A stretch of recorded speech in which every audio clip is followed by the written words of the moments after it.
5 rupees per unit. Good morning. 10 के दमदार trades में आप सबका स्वागत है। आज थर्सडे का दिन है। आज हम वीकली ऑप्शंस एक्सपायरी की कर रहे हैं तैयारी, और कंसोलिडेशन के इंडिकेशंस थे। यूएस से जो नेट क्यूज आए थे, एशिया में मिला जुला कामकाज हो रहा था। हमारा एसएक्स निफ्टी कह रहा था कल के फ्लैट लाइन के आसपास ही रहेंगे, पर खुले तो वैसे ही सुस्त हम। लेकिन अब की हाईलाइट, जो 10 के दमदार ट्रेड्स की हाईलाइट ये है कि अब भारतीय बाजार वापस मोमेंटम पिकअप कर रहा है। वो अपनी नॉर्थवर्ड जर्नी, वो तेजी की जर्नी रिज्यूम करता हुआ। टचवुड बढ़िया स्क्रीन है। 1/4% के उछाल के साथ निफ्टी इस समय कामकाज करता हुआ। निफ्टी बैंक में 1/3% का उछाल इस समय देखने को मिलेगा, और ये back to back 5th straight trading session है जब निफ्टी मजबूती दिखा रहा है। ये वीकली साइकिल में ऑलरेडी हमने देखा था 3.5% का उछाल, अब उसके ऊपर और तेजी फ्रेश एड ऑन होती हुई। 3.5% का उछाल कल तक, वेडनेसडे तक, पहले 4 ट्रेडिंग सेशन देखने को मिल गया था। तो ये वीकली साइकिल गजब की मूड माहौल बदलता हुआ, और उस मूड माहौल के पीछे कुछ हद तक ग्लोबल क्यूज हैं, और साथ साथ जो हमारे फूफा हैं, एफआईज जो अब कैश मार्केट में बाइंग कर रहे हैं, उससे कॉन्फिडेंस शायद स्ट्रीट का बढ़ता हुआ नजर आ रहा है। तो बढ़िया मूव बन रहा है। जो निफ्टी की कंट्रीब्यूशन प्लेट है, जरा एक बार क्विकली स्क्रीन पे दिखा दीजिए। और मोमेंटम आईटी स्टॉक्स में इस तरह का स्ट्रॉन्ग बनना शुरू वापस हुआ है कि खराब नंबर्स के बाद विप्रो अब आईटी सेक्टर के टेलविंड्स का फायदा उठाता हुआ आपको नजर आएगा। विप्रो 1% मजबूत। ये back to back 3rd straight quarter था जब आईटी में विप्रो के कमजोर, सुस्त, थके हुए नंबर्स आए, और उसके बावजूद देखिए आईटी का टेलविंड। वो देखिए इन्फोसिस, वो देखिए टीसीएस।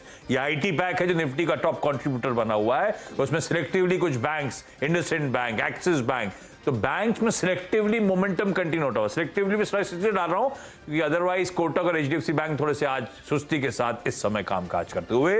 लेकिन ठीक है, गिव एंड टेक जो भी है, स्क्रीन बढ़िया है, मोमेंटम इंटैक्ट, और ब्रॉडर मार्केट्स में mid cap index out perform कर रहा है 3/4% के आसपास के उछाल के साथ।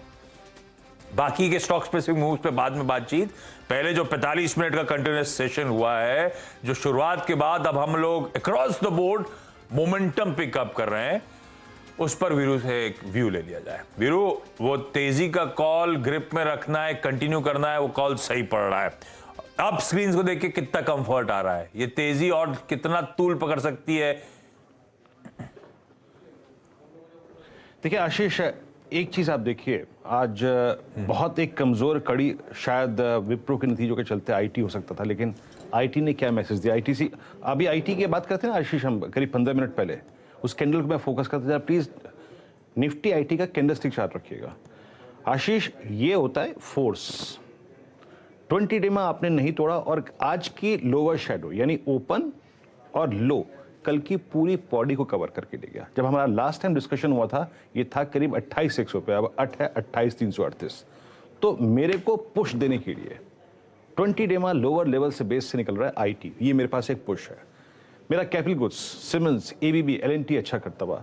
बैंकिंग साइडवेज है, बट स्टिल एसबीआई कंट्रीब्यूट करता हुआ। आई थिंक ये सब मेरे पास इनफ फोर्सेज हैं आशीष कि मैं अपने निफ्टी के उस कॉल पे कमिटेड रहूं। वो कॉल अभी भी 77 पे ट्रेड कर रही है। You are still in profit of 10% approximately, लेकिन कमिटेड रहिए। कैश आ रहा है तो ऐश होगी, स्टॉप लॉस लगाइए और कुछ मत सोचिए।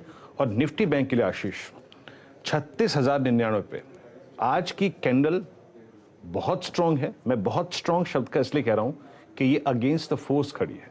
आपने वो सुबह का पिरामिड देखा होगा आशीष, 36-1, 36-2, 36-3, 36-4, 36-5 पे कैसे कॉल राइटर्स प्लेस थे, बट स्टिल ये हायर लेवल्स को स्ट्राइक करते हुए। एक बात याद रखिएगा, कल का इंट्राडे हाई बैंक निफ्टी में अगर कटा, जो कि करीब 36,180 की ट्रैजेक्टरी में है, तो वो एक्सपायरी रिलेटेड जो स्विंग होता है वो बैंक निफ्टी ही देगा, अभी नहीं। But risk takers please focus on Bank Nifty as well. अगर 36,180 की ट्रैजेक्टरी निकलती है आशीष, तो ये इंडेक्स भी मूव देगा। लेकिन मीनवाइल हमारे पास बहुत सारी फोर्सेस हैं, इसलिए निफ्टी की उस कॉल पे कमिटेड रही आशीष। बिल्कुल ठीक, ये हो गया भाई आज एक्सपायरी के दिन की अब तक के मार्केट्स को ऑब्जर्व करने के बाद की बढ़िया सी कमेंट्री। और 10 के दमदार ट्रेड्स में एक दमदार एक्सपर्ट अब जोड़ेंगे, निर्मल बंग से विकास सालुंखे जोड़ते हुए। विकास, किस हद तक आज घर पे कि ऑफिस में? आज घर पे आप? Good morning Ashish ji. नहीं, मैं ऑफिस में हूँ। आज यहाँ पे तो वर्क फ्रॉम होम हमारा कब का बंद हो चुका है, तो अभी ऑफिस ही आते हैं तो रोज ये के। बैकग्राउंड बदला बदला सा लग रहा है मुझे आज। नहीं, यही बैकग्राउंड है। अभी बहुत दिन से हाँ हमने अब पहले ठीक है। हाँ कॉन्फ्रेंस रूम हमारा चेंज हुआ है, तो हमने दूसरा जो मीडिया रूम जहाँ पे बनाया हो, तो ये नया अभी लास्ट 1 मंथ से ये रूम से हम लोग कर रहे हैं अभी यहाँ पे। अरे वाह। अच्छा अच्छा विकास, मार्केट ये 4 दिन की तेजी, आज 5वां दिन उछाल, किस हद तक निर्मल बैंक भुना पाया है इस तेजी को, और अब व्यू क्या बन रहा है आप लोग का, कितने और लेग्स इस रैली के नजर आ रहे हैं? देखो, ओवरऑल हमारा व्यू जो था ये सीरीज के लिए पॉजिटिव था। जब निफ्टी ने 15,900 के ऊपर जब से आए, तब से हमने व्यू दिया था कि 16,600 का पहला यहाँ पे एक टारगेट देखने मिल सकता है। अभी यहाँ पे मार्केट में हमारा व्यू अभी भी पॉजिटिव है। हम लोग अगस्त मिड तक और मे भी ये जून जुलाई सीरीज में हम लोग एक्सपेक्ट करें कि निफ्टी 17,000 के आसपास आ सकते हैं। वहां पे एक बार वापस प्रॉफिट बुकिंग देखने मिल सकती है, बट एक पहला हर्डल यहाँ पे निफ्टी में 16,600 का है। अगर आज निफ्टी यहाँ पे 16,600 के ऊपर निकलती है, तो वापस ऊपर में 16,800 900 की रेंज जो है ओपन होते देखने मिल सकती है। नीचे में हालांकि हमने नोटिस किया है कि 16,500 16,420 नीचे की साइड में एक सपोर्ट बना चुका है मार्केट। आज जिस हिसाब से मार्केट जैसे नीचे ओपन हुआ था, वहां से वापस वहां पे एक बाइंग रैली देखने मिली। हालांकि आज आईटी, कल जिस हिसाब से बैंकिंग स्टॉक में मोमेंट देखने मिला था, तो बैंक निफ्टी में भी मैं वीरेंद्र जी से सहमत रहूंगा कि वहां पे ऊपर में तो 36 180 200 के आसपास का जो एक रेजिस्टेंस है, अगर वो बैंक निफ्टी क्लोज करती है ऊपर की तरफ, तो मुझे लगता है एक पॉजिटिव रिटर्न देखने मिल सकता है। बट स्टॉक पैसिफिक भी मार्केट बहुत स्ट्रांग है। मुझे आज के लिए दमदार ट्रेड में मुझे लगता है कि मदरसन सुमी एक अच्छा, मदरसन सन अभी यहाँ पे एक अच्छा कैंडिडेट रहेगा, जहां पे एक अच्छा ब्रेकआउट देखने मिला था 2 दिन पहले। उसके बाद एक साइड मोमेंटम देखने मिला था। आज इंट्राडे में वो 4% ऊपर चल रहा है, बट मुझे लगता है 140 142 के टारगेट मदरसन में आते हुए देखने मिल सकते हैं। नीचे में 126 का स्टॉप लॉस यहाँ पे रिकमेंड करूंगा। तो मुझे लगता है यहाँ से जो मोमेंटम कैरी हो रहा है, तो यहाँ पे मुझे लगता है कि ये 142 140 के टारगेट 1 से 2 के ट्रेडिंग सेशन में आते हुए देखने मिल सकता है। संवर्धन आपकी स्क्रीन पे आप देखें, अच्छा करता हुआ। और एक और चीज़ याद रखिएगा, जो कि हम सुबह से बात कर रहे हैं, आशीष ने बहुत बार फैक्टर वो फोकस भी किया था, मैंने भी फोकस किया, इट्स कैपिटल गुड्स और नाउ इट्स कमिंस जो अपना जलवा बिखेरता हुआ। कमिंस की आपको याद होगा, कल हमने 1200 या 1180 की कॉल ली भी थी। किसी दर्शक ने प्रश्न पूछा भी था ट्विटर पे, और उस टाइम भी हमारा डिस्कशन यही हुआ था कि कमिंस पूरी फोर्स जुटाता हुआ to cross its all time high. वो याद रखिएगा 1253 पे इसका ऑल टाइम हाई है। लेकिन आप चार्ट्स देखिए, अभी ये है वो स्टॉक्स जो कन्विक्शन देते हुए। विकास, आपकी राय? ये कमिंस पे देखिए, एक तो ये है हिस्टोरिकल हाई है 1215.3 का, और वो है मेरे ख्याल से 2015 का। बट अगर मैं रीसेंट पैटर्न को भी देखूं, आई मीन एक टिपिकल राउंडिंग बॉटम का नेकलाइन ब्रीच आया करीब 1160 पे।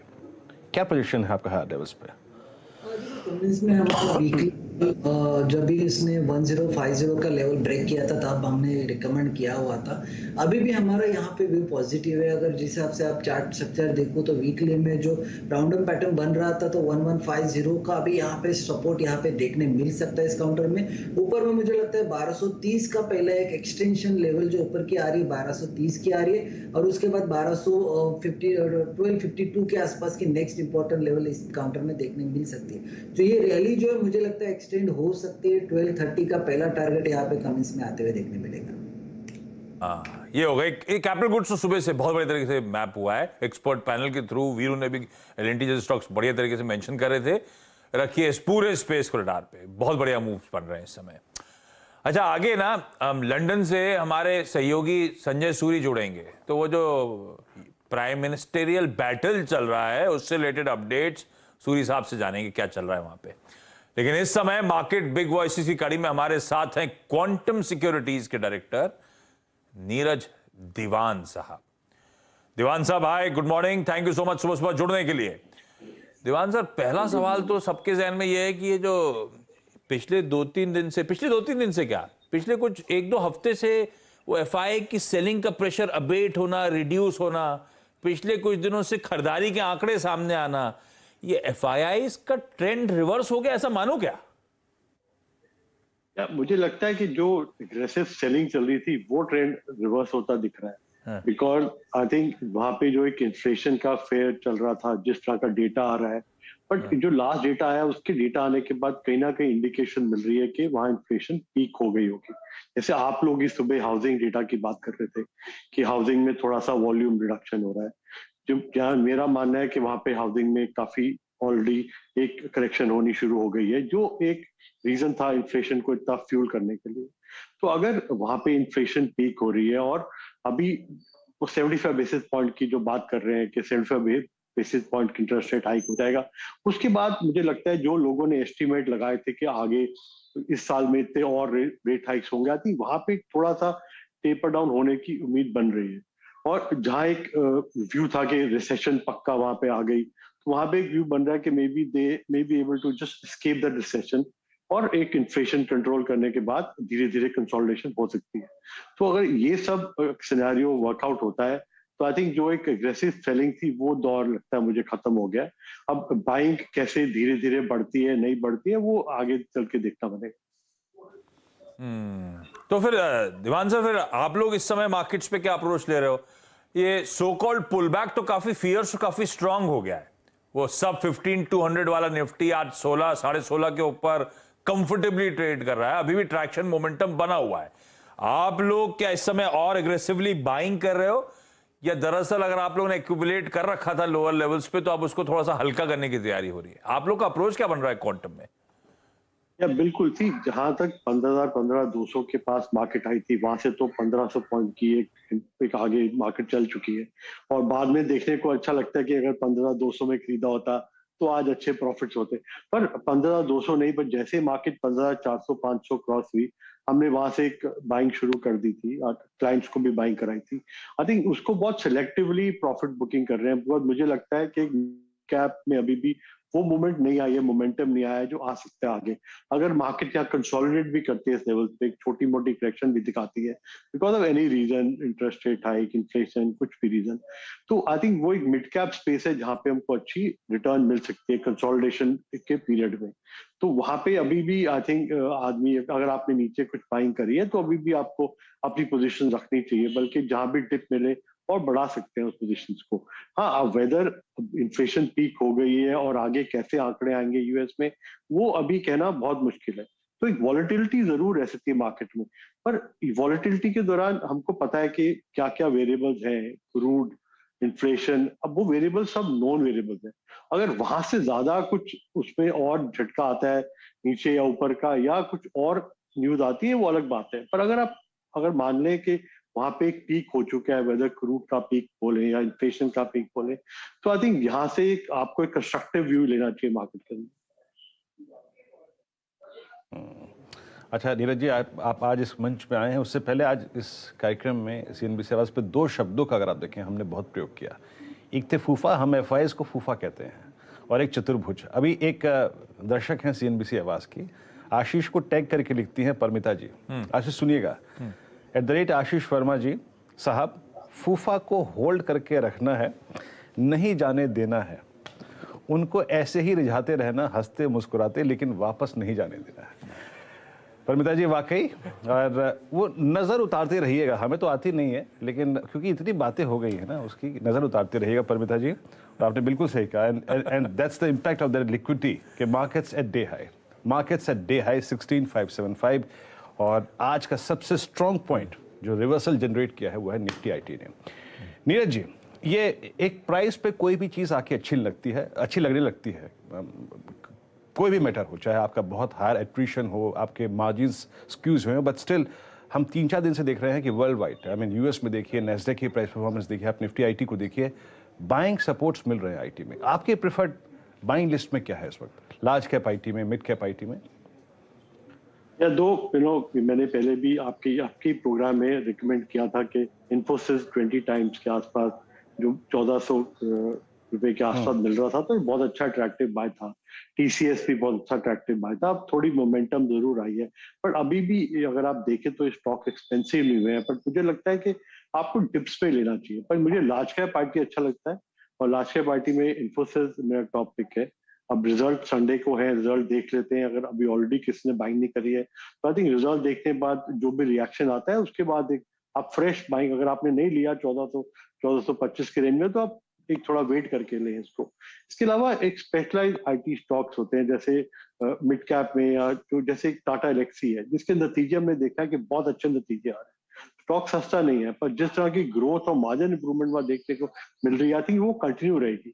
अगर स्टॉक एक्सपेंसिव भी है, पर तब भी उसमें एक प्रीमियम बना रहेगा। तो ये स्टॉक्स है जो मेरे फेवरेट स्टॉक्स में है as far IT is concern. ये वो पसंदीदा स्टॉक्स हैं। टाटा एलेक्सी जो एक गजब का मल्टी बैग। अच्छा, इसमें फिर लोग डाउट्स कास्ट करते हैं नीरज जी, क्योंकि वो कोविड टाइम्स थे जब शुरुआत हुई, जब आईटी ने आउट परफॉर्म करा, तो ये कई सारे मिड कैप आईटी जो है मल्टीफोल्ड रिटर्न्स देके चले गए। इस तरह की री रेटिंग हुई थी स्पेस की। उस मल्टीफोल्ड रिटर्न्स, उस तरह की री रेटिंग के बाद भी टाटा एलेक्सी आज भी कंफर्ट देता है। वो मैंने आपको कहा कि टाटा एक्सपेंसिव सस्ता नहीं है, स्टॉक एक्सपेंसिव है जरूर, पर जिस तरह की उसमें ग्रोथ और मार्जिन इंप्रूवमेंट देखने को मिल रही है, आई थिंक वो कंटिन्यू रहेगी, बिकॉज उसका एक काफी बिजनेस ऑटोमोबाइल सेगमेंट से आता है, जहां पे हमको अच्छी ग्रोथ देखने को मिल रही है। तो अगर आपको टाटा एलेक्सी में एंटर करना है, तो डेफिनेटली आप आज एंटर करेंगे तो आपको थोड़ी देर के लिए डिसअपॉइंटमेंट जरूर देखने को मिलेगी, बिकॉज स्टॉक एक्सपेंसिव है, एकदम रिटर्न नहीं देगा आपको। बट जहां भी आपको थोड़ा डिप मिलता है, आप एक्यूमुलेट करते हैं, आप उसको 6 महीने साल के हिसाब से एक्यूमुलेट करें, तो वहां आपको रिटर्न देखने को मिल सकती है। पर जो रिटर्न ऑलरेडी देखने को मिल चुकी है, आई थिंक टाटा एलेक्सी ने लास्ट 2-3 सालों में एक बहुत ही मल्टीफोल्ड रिटर्न दिया है। आई थिंक वो मल्टीपल टाइम्स चल चुका है, तो वैसी रिटर्न अब आपको देखने को नहीं मिलेगी। आई थिंक आपको अगर आईटी लेना है इस वक्त, तो it is more like a defensive bet, कि आपको एक वहां पे करेक्शन, लार्ज कैप आईटी में स्पेसिफिकली करेक्शन देखने को मिल गई। अब इस करेक्शन के बाद वहां पे एक बड़ी करेक्शन आने की कोई मुझे उम्मीद नहीं दिखती है, बिकॉज अगर रिसेशन नहीं होती यूएस में, और जिस तरह की डील विंस वो अनाउंस कर रहे हैं, तो धीरे धीरे इंप्रूवमेंट उनके नंबर्स में, मार्जिन में भी आनी शुरू हो जाएगी। तो इसलिए आपको एक डिफेंसिव एक सेक्टर मिलेगा जहाँ पे ग्रोथ है, आपको वहां पे ज्यादा लंबा झटका नहीं मिलेगा नीचे के वक्त, और अगर आप थोड़ा लॉन्ग टर्म इन्वेस्टर रहेंगे तो आपको रिटर्न भी अच्छी मिलेगी उसका। अच्छा नीरज जी, बस आखिरी प्रश्न पूछेंगे आपसे, और थोड़ा सा हमारे दर्शकों के लिए, कोई हाल फिलहाल में मिड कैप में ऐसी फाइंडिंग, कोई कंपनी जिस मैनेजमेंट से आप मिले हों, बात की हो, जिसकी अर्निंग्स बहुत अच्छी लगी हो आपको, कोई ऐसी मिड कैप कंपनी बताना चाहेंगे जो पोर्टफोलियो में शामिल की हो आपने, विद डिस्क्लेमर? रिसेंटली हमने एक रिसर्च रिपोर्ट निकाली है आयन एक्सचेंज के ऊपर, जो मैं भी होल्ड करता हूँ, मेरे क्लाइंट्स भी होल्ड करते हैं, हम रिकमेंड भी कर रहे हैं। उसकी एक जो इंजीनियरिंग की ऑर्डर बुक, एक बहुत स्ट्रॉन्ग ऑर्डर बुक है, हमने कभी इतनी अच्छी स्ट्रॉन्ग ऑर्डर बुक नहीं देखी उसके अंदर। तो जो पहले मार्जिन प्रेशर आया था, वो कमोडिटी करेक्शन से इंजीनियरिंग में इंप्रूव हो सकता है।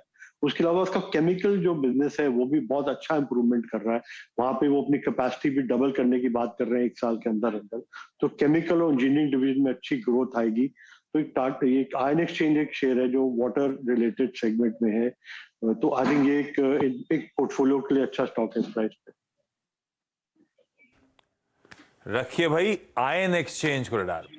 नीरज सर को पसंद आ रहा है, क्वांटम को पसंद आ रहा है, अच्छी order book, swelling order book, और आगे की ट्रेजेक्टरी बेहतर। तो चाहें तो आप भी स्टडी कर सकते हैं। स्पेसिफिक यूनिवर्स बहुत बड़ा है, ऐसे एक्सपर्ट जब आपको बढ़िया बढ़िया स्टॉक्स बता देते हैं, तो आपके लिए वो यूनिवर्स थोड़ा सा कॉन्ट्रैक्ट होकर आपको पता है कौन सी कंपनीज को स्टडी करना है, कौन सी कंपनीज पे दाव लगाना है। रखिए इसको रडार पे, रखिए आईटी एज अ स्पेस को रडार पे। Neeraj sir, thank you so much जुड़ने के लिए, सुबह सुबह वक्त निकालने के लिए। Thank you very much. इस बीच दिल्ली से लक्ष्मण सुबह सुबह कहाँ, आज खबर लेट है, 10:15 बजे लक्ष्मण जुड़ते हुए आपको नजर आएंगे। और लक्ष्मण इसीलिए क्योंकि उन्हें बता रहे हैं कि आज देश की कुछ जानी मानी स्टार्टअप्स के तमाम टॉप एग्जीक्यूटिव्स संसद की किसी कमेटी के सामने जाने वाले हैं। क्या हो गया लक्ष्मण, कौन कौन पहुंच रहा है और क्या मामला है ये? देखिए, जो लोग पहुंच रहे हैं वाकई काफ़ी दिग्गज नाम है, खासतौर से टेक्नोलॉजी के सहारे जो ई मार्केट प्लेस में काम करते हैं। उसमें सबसे जो महत्वपूर्ण नाम उसमें है पेटीएम के सीईओ विजय शेखर शर्मा हैं। दूसरे यहाँ पे मेक माई ट्रिप हैं, जोमेटो के सीईओ दीपेंद्र गोयल हैं, ओयो के सीईओ हैं। ये सबको दरअसल पार्लियामेंट की स्टैंडिंग कमेटी जो फाइनेंस पर है, उन्होंने कहा था कि आपको आना है, संसद की स्थायी समिति के सामने पेश होना है, और इन लोगों को पेशगी इसलिए की जा रही है क्योंकि आरोप यह है कि कई सारी बड़ी बड़ी कंपनियां जो है एंटी कॉम्पिटिटिव मेजर लेती हैं अपना दबदबा बाजार में कायम करने के लिए। दरअसल ई मार्केट प्लेस में जिस तरीके से कई शिकायतें आई थी कंपटीशन कमीशन ऑफ इंडिया के पास, सरकार के पास, उन शिकायतों को देखते हुए ये दरअसल बैठक बुलाई गई है। और इस बैठक में ऐसे करीब 7 बड़े कंपनी के सीईओज को बुलाया गया है, जिसमें आपको मैंने जैसे जिक्र किया पेटीएम के सीईओ, जोमेटो के सीईओ, ओला, मेक माई ट्रिप, स्विगी, इस तरह के लोगों को बुलाया गया और इनसे पूछा जाएगा कि आखिर आपका कारोबार का मॉडल क्या है। क्या ये आरोप सही है कि कई बार ऐसी कंपनियां एंटी कॉम्पिटिटिव मेजर या प्रतियोगिता को हटाने के लिए कुछ ऐसे काम करते हैं जो कानून के तहत सही नहीं है, और उसके बाद इन कंपनियों से जो है सो सवाल जवाब किया जाएगा, प्रेजेंटेशन कंपनी की तरफ से दिया जा सकता है। ये संसद की स्थायी समिति जो वित्तीय मामलों पर है, जो कि जयंत सिन्हा इस समिति को हेड करते हैं। और बता दूं कि इससे पहले 28 तारीख को, 28 अप्रैल जहां तक कि मुझे याद है, कंपटीशन कमीशन ऑफ इंडिया ने भी इस बारे में अपना एक प्रेजेंटेशन इसी कमेटी के पास दे दिया है। अब उस कंपटीशन कमीशन ऑफ इंडिया के प्रेजेंटेशन के बाद इनको तलब किया गया है और कंपटीशन कमीशन इंडिया में पहले से ही इस तरह की शिकायतों की जांच चल रही है। इन सब परिप्रेक्ष्य में ये जो बुलाया गया है इन लोगों को काफी महत्वपूर्ण है और देखना ये होगा कि पेटीएम, ओला, स्विगी, मेक माई ट्रिप जैसी कंपनियों को किस तरह के निर्देश यहाँ पे दिए जाते हैं या फिर किस तरह का मंतव्य कमेटी की बैठक में बनता है। तो बड़े बड़े नाम है भाई जो आज पार्लियामेंट पहुंचते नजर आएंगे उस कमेटी के सामने, उसमें लिस्टेड स्पेस में पेटीएम, जोमेटो जैसी companies. Laxman, thank you so much जुड़ने के लिए। विकास, आप लोग ट्रैक कर रहे हो कि पेटीएम, कोई जोमेटो? नहीं आशीष जी, देखो जिस हिसाब से जोमेटो में फॉल आया था उसके बाद हमने इसको ट्रैक नहीं किया हुआ है। पेटीएम में थोड़ा सा यहाँ पे चार्ट्स थोड़ा सा साइड में पॉजिटिव हो रहा है, लेकिन ऊपर में हमने नोटिस किया है कि 770 के आसपास इसमें एक रेजिस्टेंस फेस होते हैं देखने मिलेगा। नीचे में 730 यहाँ पे सपोर्ट बन चुका है, बट वो मुझे लगता है ये इसी रेंज में ट्रेड करते हुए देखने मिलेगा। बट जोमेटो पे हमारा व्यू अभी तक पॉजिटिव नहीं है, अभी भी वो चार्ट स्ट्रक्चर वीक ही लग रहे हैं। तो दोनों में हमने अब एक क्लाइंट को रिकमेंड तो नहीं किया, लेकिन पेटीएम में थोड़ा सा ऊपर के साइड में 770 तक एक मूवमेंट कर सकता है, बट इतना स्ट्रांगली वीकली चार्ट अभी भी नहीं दिखा रहा है। ये फोन जो आते हैं क्लाइंट के आते हैं, विकास जी और क्या खरीदूं और क्या खरीदूं, या लोग बोलते हैं सर क्या हल्का करना है? फोन कैसे आ रहे हैं ये आजकल? नहीं सर, फोन तो क्लाइंट के ही आ रहे हैं। वो अभी मैं लैंडलाइन पे नहीं, तो उन्होंने डायरेक्टली मोबाइल पे टाई किया है शो के टाइम पे। वो चिंतित होंगे अपनी किसी पोजीशन को लेकर, है ना? नहीं, मदरसन सुमी हमने सुबह ही जो हमारे जूम मीटिंग होता है उसमें हमने रिकमेंड किया हुआ है, तो मुझे लगता है उसके रिलेटेड ही रहेगा। मदरसन अभी भी एक स्ट्रॉन्ग कैंडिडेट है यहाँ पे, तो उसके लिए कॉल आता रहेगा। मैं अभी भी सुबह आप अपने सारे प्रोमिनेंट क्लाइंट्स के साथ जूम मीटिंग करते हो आप लोग? जी हाँ, जो हमारे रीजनल हेड है और जितने भी बड़े एचएनए क्लाइंट है उनके लिए एक सुबह प्री जो 8:40 से 9-10 तक जो जूम मीटिंग होती है उसमें हम लोग मोस्टली जो स्टॉक हमें स्टार्टिंग में फर्स्ट हाफ में जो अच्छे लगते हैं वो हम लोग वहाँ पे मेंशन करते हैं। ये 8:40 से 9-10 के टाइम गड़बड़ है। ये कुछ इनमें से तो कुछ व्यूअर हमारे खींच के ले जाते होंगे जूम मीटिंग में, ये तो गलत है वीरू यार। इसलिए तो कोई बात नहीं, धंधा वही है, फोकस करना पड़ता है। पर विकास एक बताइए, विकास एक बात बताइए कि एचएनआई क्लाइंट्स के आपके पास अभी कैश कंपोनेंट कितना है? I mean just average I am asking, और इन लेवल्स पे क्या बहुत कैश कमिटमेंट वो जाहिर करते हैं कि हाँ जनाब विकास ये लेना है, बताइए क्या डिप्लॉय करना है, कहाँ पे डिप्लॉय करना है ऐसा? इतनी वैल्यू रखते हैं उस वक्त एचएनआई क्लाइंट्स?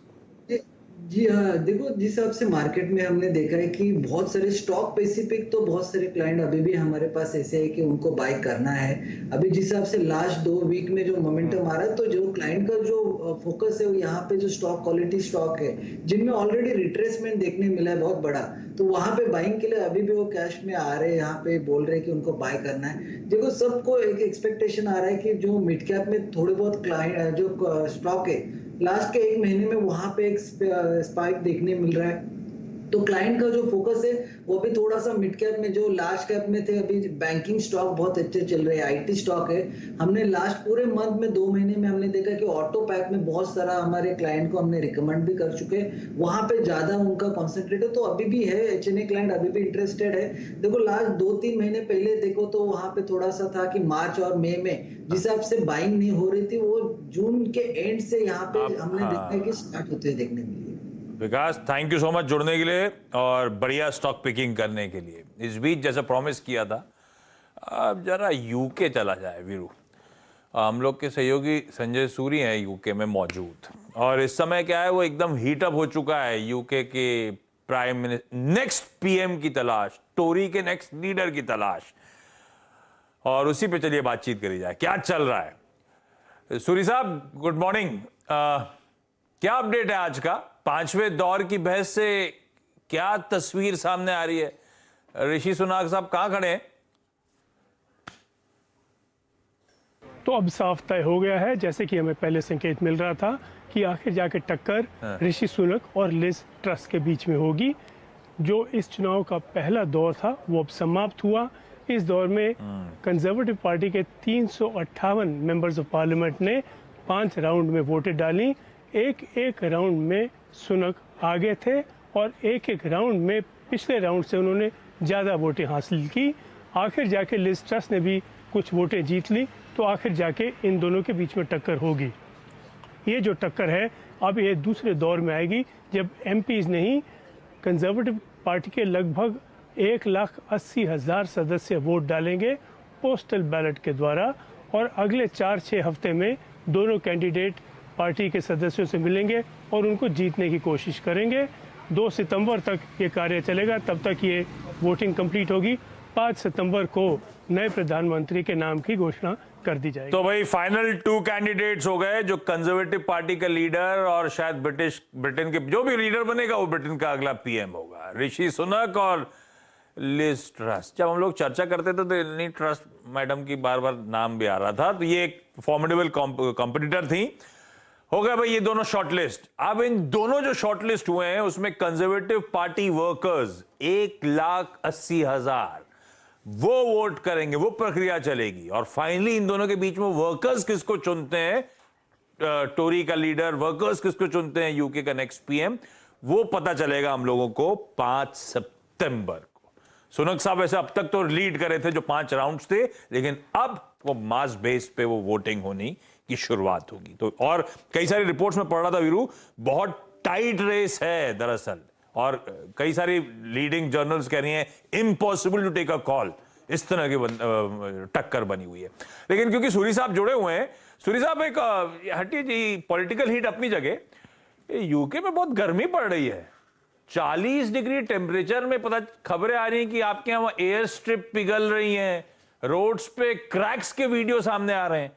सूरी साहब हमारे यहाँ तो 40 डिग्री नॉर्मल है, हमारे यहाँ तो एयर स्ट्रिप पिघलती नहीं, रोड्स पे क्रैक नहीं पड़ते, ये आपका 40 हमारे 40 में क्या फर्क है भाई? तो ब्रिटेन की एक पुरानी शेखी थी कि ब्रिटेन का सूर्य देवता के साथ एक खास रिश्ता है कि सूरज कभी ब्रिटेन के राज पर ढलता नहीं है। अब वो कहानी कुछ बदल सी गई है। वही सूरज जो ब्रिटेन को दुनिया में चमकाता था, अब ब्रिटेन को ब्रिटेन में जला रहा है। घर में आग लग रही है, रनवे पिघल रहे हैं, पुल टूट रहे हैं। क्यों? क्योंकि 40 डिग्री हो गया, जो कि भारत में गर्मियों में आम होता है। सही है कि ब्रिटेन की बिल्डिंगें, पुल और जो रनवे हैं सर्दी को रोकने के लिए बचाए गए हैं, ना कि गर्मी को। लेकिन जैसे कि मौसम का हाल बदलता जा रहा है, ब्रिटेन का हाल भी बिगड़ता जा रहा है, और इसका कारण, इसका गवाह सूर्य देवता है। 40 डिग्री, ये ब्रिज पिघलने की लिटरली खबरें, ये इस पे ये क्या कर रहा है, फॉइल से इसको प्रोटेक्ट करने की कोशिश कर रहे हैं कि हीट इंपैक्ट कम पड़े, सिल्वर फॉइल से। ये हाल है ब्रिटेन में 40 डिग्री में। सूरी साहब कह रहे हैं उनके यहाँ ठंड के हिसाब से बनाया जाता था, हमारे यहाँ तो एक ही तरह बनाया, ठंड पड़े गर्मी पड़े, कश्मीर की सड़क हमारी सड़क सेम ही रहती है, हम हर झेल लेते हैं।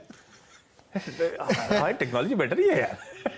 नहीं, ये आज मेरा क्वेश्चन भी है। हाँ। बताइए आप। क्या ये आपके सवाल नहीं, मेरे सवाल की बारी है। ये इन्होंने सवाल उठाया था, बिल्ली को दूध क्यों पसंद है, तो मैं आप कल सवाल नहीं लाए थे वीरू, ये लोग, मैं आज के लिए सवाल लेके आया हूँ। हाँ। अच्छा, इसका इससे भी एक ऑब्वियस आंसर नहीं है, इसके आंसर में और डिटेल्स ढूंढनी पड़ेंगी हम सबको। आप सब भी जो सुन रहे हैं, आप लोग के लिए भी एक क्वेरी हो सकती है, डॉग को बोन इतनी पसंद क्यों आती है?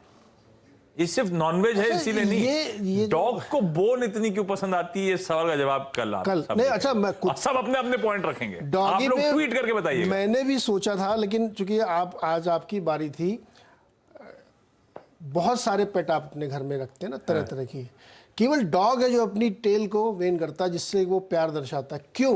बाकी ये लोग क्यों दूसरा नहीं? पार्ट हो गया, दोनों क्वेरीज इसका जवाब कर, ये कल ही कर देते हैं, कल ही करते हैं। डॉग मैंने पे सोचा ज्यादा था, टाइम, हाँ। डॉग पे ज्यादा टाइम स्पेंड नहीं कर सकते, एक ही दिन में दोनों चीजें निपटाएंगे।